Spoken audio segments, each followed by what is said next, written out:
Welcome everyone, I hope you're all having a fantastic week, and today we are going to be having Grand Cathay with WWD going up against the DBD legend Lenorm as Tzeentch. Now we're going to be playing on the Vampire Forest, and coming in for Grand Cathay, a really nice layer build. So 5 units of the Jade Warrior Sword and Shield, 4 at the front and 1 here in the middle pocket, just adding that extra added layer. 5 units of the Jade Warrior Crossbow Shields here in the middle, just really producing that mass range, and they're also going to be having the shields, so they are going to be getting some of that missile block coming in from the forces of Tzeentch. In the backside, 2 units of the Jade Lancers, 100 armor with good bronze shields, these are very meaty tanks that can really protect here in the backside up against one of the Grand Cannons. Now starting in the front, we are going to have the heroes, we are going to have the Alchemist. He's going to be here in the back with the Mastery of Element Winds. Pretty much that's going to be the only thing he's bringing today. So nice, cheap, and cheerful. That there is going to be bolstering all of the Winds of Magic intensity on the battlefield. On the right hand side, we are going to have an Astromancer there on a Wuxing War Compass. He's going to be having the Cloak of Pomi, so when we are out of melee combat, 60% power recharge rate there to all Winds of Magic. Nexus of Element Winds is also going to be a nice bound ability there to the Wuxing War Compass, with the Mastery of Element Winds, the Celestial Comet, and the Celestial Lightning. The same here for the Wuxing War Compass on the left, but just the Compass, no Astromancer, so we're not going to have the Cloak of Pomi, but just the Nexus of Element Winds, the Mastery of Element Winds, and then the double spells. In the front, we are going to have the Dragon-Blooded Lord of Yang, here with the Jade Amulet, Arcane Conduit, and the Strength of Yang. And that's only a 55 meter range cast, but it's 30 seconds of good bonuses. Now we do see the spells of the Constellation of the Dragon, Dragon's Breath, and Jade Shield, so lots and lots of spells here coming on the battlefield. And what do we see? 145% intensity. If you do have 2 or more, you do increase it, and it's an extra 15% for everyone over 1 Master of Element Winds that you have. So 145% there is going to give 64% damage resistance on the battlefield, which is absolutely crazy. In the sky, we are going to be having mass of the Fury, so 4 here in total in the sky, including the Lord choice here, which is going to be the Herald of Tzeentch. So the big bad boy is going to bring the Fires of Change, so no greater Arcane Conduit, very interesting there, but he's going to have the Infernal Gateway, the Blue Fires of Tzeentch, and also the Chromatic Tome. For the main battle line, we are going to be having Forsaken, quite a few here dotted across, and in the backside here, Pink Horrors. Mass Pink Horrors going through, Blue Horrors as well here on either flanks, so going for mass range and a very good tanky front line. But the problem here with Forsaken, yes, they do have 85 armor, but they do not have shields, so they're very susceptible here to mass crossbow range.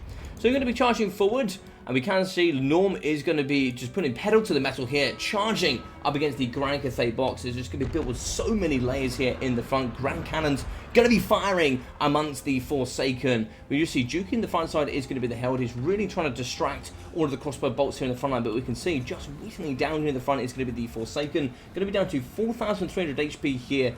Compared to the regular maximum. So as you can see at full there, the Forsaken are about 7,000, so they've lost over half their HP, and now they're going to be engaged in the front line. And normally they would win with the Frenzy, 63 weapon strength. Now we do have 90 armor here with the Jade Warrior standing still. Very interesting they're going to fight them in combat, because Jade Warrior is pretty slow, 28 speed, going up against the 46 of the Forsaken. They can just get up and round here, get into the back and compromise most of the ranged tools. Now we do see Furies, they're going to be fighting in the backside here up against the Jade Warriors. We do see the beautiful Eternal Gateway in the middle, which has just deleted one of the Jade Warrior crossbows in the pocket, and that's going to be certainly sending it back to the realms from whence they came. The Constellation of the Dragon here in the back up against the Pink Horrors. I can't wait. Oh, look at that! Absolute destruction on the Pink Horrors, bringing them down to 2,000 HP. Brilliant stuff indeed. In the pocket, maybe here getting some of the spells, maybe a Common of Cassandra or a Chain Lightning perhaps. It was going to be a Common of Cassandra. It does explode, it has little explosions to go out from that as well, but do damage. And it's going to be mass blue and pink fire here coming into the main battle line of Grand Cathay. A really good surround. Dragon's Breath is going to go down the line. It looks like we are going to have a Celestial Lightning here potentially as well on the front line. Now all of these extra spells, the Lightning there is actually not going to cost any Winds of Magic, but you get 2 bound here to the Wuxing War Compass. So firing in the front up against the Jade Warriors, the shield's going to take that quite nicely. Same with the Jade Warriors, they do have good shielded and certainly very high armor, so they can take a lot of pounding, but here it's going to be a little bit too much. We do see the blue fire really shooting alongside the Lord of Yang, as we see a pink flame down the line here of the Jade Warrior crossbow. That is actually going to reduce their armor and also increase their flame resistance. So we see here, we do actually have the Exalted Lord of Change coming in for combat here up against the Dragon-Blooded Lord. This bad boy is going to have 420 armor-piercing weapon strength, so he's going to be taking down and terrifying the Dragon-Blooded Lord of Yang. In the backside, we're going to be breaking Jade Warriors, and then we're going to have the front line of the Blue Horrors now starting to creep into the backside and compromising the mass build of the Grand Cathay forces. Grand Cannons in the back here, they have been reduced away from their Grand Cannons. Fury's now going to be cleaning up the backside. We do actually have a bit of a hammer and anvil tactic, smashing in the front there with the Furies and kind of coming in behind from the Forsaken. That's exactly the way here the Jade Warrior Crossbows like it, but they don't like it that way for too long. They're going to get shredded rather quickly, and you can see they're going to be down to half health already. The Wuxing Wall Compass here, the Oxes on the front, they are known as kind of legendary melee combatants. They'll be fighting in here with a mass 160 weapon strength. These bad boys were built for battle.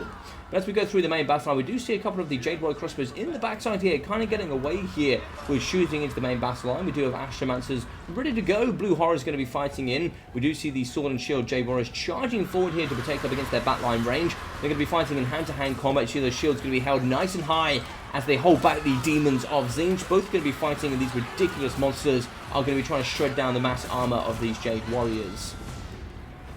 In the backside, we do see some spells that are going off. The Herald of Tzeentch is going to be firing a couple of bolts down below, trying to see if we can catch the Alchemist out. We do see some of the cavalry coming around the corner. Jade Warrior is still going to be firing. Balance of power is going to be in the favour of Grand Cathay here, but we are starting to break quite a lot of their forces. We shatter here with the Grand Cannon crews in the back. We're going to be pushing off the Jade Warrior shields. And what's going to be left here of the battlefield? Really not too much. We do see the heroes taking quite a bit of ground and pound. We do have the Lord Choice going into hand-to-hand combat. He is not the tankiest Lord or hero in the game, but we are going to be fighting up against the Alchemist, who also is not a great melee combatant. They do have some amazing animations, but still, nonetheless, they are going to be falling just as quickly. We are going to be firing the bolts here into the side of the Lord Choice as well. And this ginormous KFC chicken here going to be fighting in the pocket, trying to shred through up against the Astromancer. And he has mass weapon strength, and it's not very difficult here to miss up against the Astromancer. We do see quite a bit of deletion in the backside there, a couple of spells. I think the Infernal Gateway going off on the Jade Warrior crossbows. Jade Warriors are coming across here. Now we do actually have some of the Jade Lancers moving in up against the Herald. Maybe they can hold him back, allow the Astromancer to get away, but it looks like we are going to get a mass bombardment of the pink and blue flame. So this is going to be the Tzeentch ability, their third one. When they have cast enough Winds of Magic, they actually increase that bar to the point that they get this beautiful array of colours that bombard and cause chaos and death here amongst the ranks of Grand Cathay. And they're going to be firing and just deleting so many models here in the middle. Quite a few do armor damage, quite a lot does base weapon damage as well, so it's a good mixture there that is really going to be shredding through these forces. The big chicken though, he has been pushed in. Jade Lancers do have really good mass, so they are going to kind of pin in this beautiful bird and kind of shred him down here. The duck really doesn't stand much chance, and the Astromancer, he's going to be returning. Or should I say she, potentially. I think she's going to be returning here to the battlefield with Jade Warrior crossbows coming over the top. The chicken's going to be going quite strong, same with the Lord Choice, really trying to get on those single entities. The Astromancer does get away.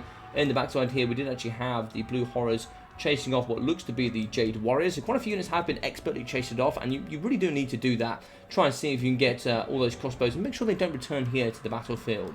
In the middle, we are going to be having the Alchemist just hanging around, acting all cool, just boosting some of the alchemy. And also, or what I really shouldn't say alchemy, but I should be saying harmony. It does have a 25% amplifier, which is really going to bolster some of that reload skill, leadership, and then also the meta defense and leadership here of the infantry units. Now we're going to be firing in the middle, and it looks like it could be another Infernal Gateway, and this is one of the most beautiful spells in the game. Look at the goddamn state of this thing. It's so terrifyingly fantastic. And I would hate to be anywhere near it, but I'd love to just watch it from the sidelines as it causes death and destruction in some of the most beautiful ways that Total War has to offer. And it really shreds through the Jade Warriors here, causing a bit of terror thanks to the big KFC chicken. And this game is incredibly close. And we do see Blue Horrors in the backside. We do actually have a chicken and of course the Lord Choice, which is going to be using the chromatic tome. Quite a few of these units are going to be quite close to each other. Now there's just one bombardment away from kind of completing the game here. A lot of it could actually be terror routed by the chicken if it is used properly. But mass crossbow bolts coming forward, we need to compromise as many of the Jade Warrior crossbows as we possibly can, but we also got to be careful we don't get pinned in by the Jade Lancers. We get pinned in by those and it could look a bit sour here from the point of Tzeentch. Now there's going to be no more forces coming in, so it's just going to be the triple here up against probably about 10 units from Grand Cathay. But you can see we are going to be breaking them thanks to being terrified. That's where having terror of the battlefield is so goddamn useful here in land battles. Now he's going to be moving through the back. That mass is really, really handy. And we do see the Astromancer now is going to be kind of getting dunked on here by the big chicken. In the middle, Jade Lancers really not having the best fun. They're going to be fighting here up against Blue Horrors, and these demons, they're relentless. They don't care. They're going to be dragging down horse, spear, and all sorts of things here in the middle. And you can see the Lancers, they've had enough. They're going to be getting off the battlefield, and I really don't blame them. Crossbow is going to be fighting stuff, really trying to take down as many models as they possibly can on the approach. But they're going to be fighting here in and amongst the ranks of the crossbows. And the big chicken is going to be doing some big work. You can see good Terrifies here in the pocket. And as they're going to be breaking, we are going to be seeing there's going to be some kind of effect on leadership there. We can see they're also going to be breaking and creating this kind of chain reaction with quite a few units running away. And as you can see, should maybe say on here, we can see Friends Routing -12 has a massive effect here on the battlefield, with a few of them shattering and breaking. But one shatters as well, it will completely chase off some of these broken units. In the middle, these single entities may have 160 weapon strength, but it's really going to struggle up against the Exalted Lord. It only has 30 melee attack, and these big chickens have 47 melee defense, so they could really struggle to hit. But when they do pack a punch. Crossbow's going to be firing here up against the chicken. Wouldn't mind seeing him moving around just a little bit. And, trying to see if he can get some of that shield back. But it's probably going to be quite difficult to do that. So the Astromancer is going to get chased off here by the Herald of Tzeentch. And we do see the crossbows firing in amongst the big chicken, wasting quite a bit of the ammunition as well, which will actually pay for balance of power. Chicken probably wants to land and start causing terror. He's taking a little bit of unnecessary shots here. And there we go, he does fall. I think that was a big mistake there from the Tzeentch player. We can see crumbling for the Herald of Tzeentch. This unit cannot fire on its own. It is going to be crumbling. That is going to be Army losses. GG's, and well played to WWD and Grand Cathay. So I do apologise everyone, of course this is going to be a late cast today, you guys won't be seeing it too very late here in the UK. I've been a little bit smashed from work recently, so I do apologise that a few of these have been a little bit later. I'm a little bit tired as well, so I do apologise that the casting isn't quite up to normal standards. But I really hope you guys enjoyed this one. You got 143 kills, 2,500 from the Herald of Tzeentch. The Tzeentch magic, some of the most beautiful magic in the game, I must say. 24 kills, 2,350 there for the Exalted Lord of Change. We can see 144, 150, 480, and 500 there for the Forsaken. 42, 52 there for the Pink Horrors, with 200, 140, 900, and 180. So 400, 200, 250, and 400 for the Blue Horrors. And overall, I really like the force here of Tzeentch. The Terror was really good, but I think floating around there in the end perhaps wasn't so good. And just in case anybody is wondering, in the new rules here of Fruit Rules, you are actually allowed to, as single entities, cycle charge. You don't actually have to stay in melee combat. There seems to be a new rule that they've introduced here for Warhammer 3. So maybe an interesting one for you guys to talk about in the comments down below. But 111 kills, 700 there for the Dragon-Blooded Lord of Yang. We got 1 damage there for the Alchemist, with 630 and 690 for the Wishing Wall Compasses. We got 295 there for the Grand Cannon, 900 and 900 for the Jade Lancers, with 930, 400, 850, as well as 1,150 and 277 there for the Jade Warrior Crossbow. So pretty good across the board there, must say so. 499, 380, 370, and 412 for the Jade Warrior Crossbows. So, GG's well played. I hope you guys really enjoyed this one. If you did, please smash that like button. Feel free to leave a comment down below with all your thoughts and opinions as well. If you haven't already, do feel free to subscribe. It really does help the growth of the channel. You guys have been absolutely smashing that subscribe button, so thank you so much for all of the amazing support.